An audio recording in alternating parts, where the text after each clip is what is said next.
Garbatella. The urban area 11C is a fairly new district for Rome, a district that was initially built in 1920s on a fairly unoccupied hill between Aurelian walls and the Basilica of St. Paul outside the walls. While often referred in casual speech as historical Garbatella, it's actually one of the newer districts of Rome, and its borders haven't changed much, even if a lot of new buildings have been built since the Second World War. Originally, one of the reasons why the project was started was to accommodate workers who would be working at the new canal being planned in a port to be built close to Porto Fluviale. This is the reason why many of the older streets in Garbatella carry maritime references. The port and canal project never happened, but what happened was the new English Garden City-style district and a tram line for the residents of the newly built neighborhood. Here on the left we can see a glimpse of the tram museum that also has some of the old trams used on the Garbatella tram line.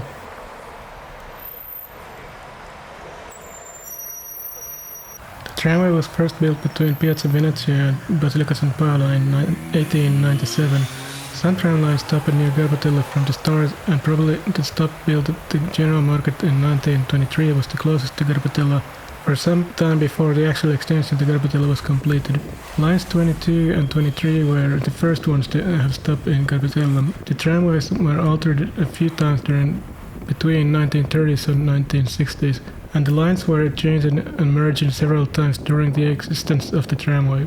Most of the time, one or two tram lines had a terminus stop at Via Giacomo, as trains were converted into bus lines during the second half of the 20th century. So were many tram lines as well. Personal cars and buses were seen as the future for the street traffic, and trams were either blocking the traffic or vice versa. The effect was the same, neither could move freely. Moreover, the Metro Line B was opened in 1955 with the station in Garbatella. The metro provided a much faster way to reach the city center. Even the new bus lines replacing the trams were actually providing a slightly faster service than the old trams and provided more flexibility for rerouting in the ever-growing city, where new apartment blocks were popping in empty plots every now and then, and thus transportation needs were changing fast.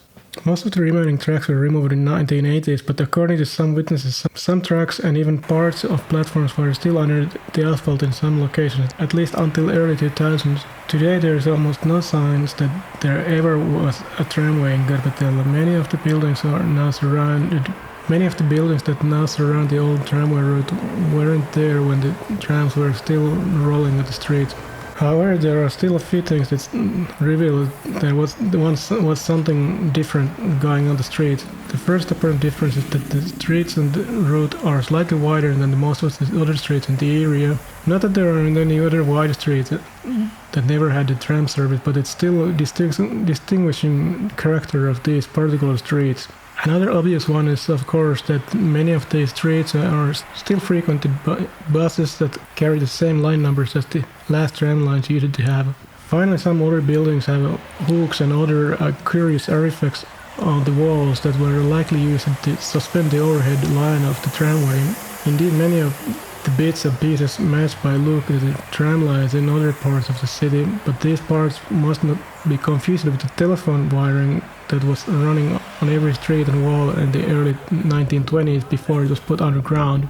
Moreover, on most streets, the tram had its own poles at least on one side of the street. Some very old poles still survive in other parts of the city, but none in Garbatella as far as I can tell. It's also likely that sometimes poles were removed when new buildings emerged and the lines were suspended to the walls of the newly built buildings.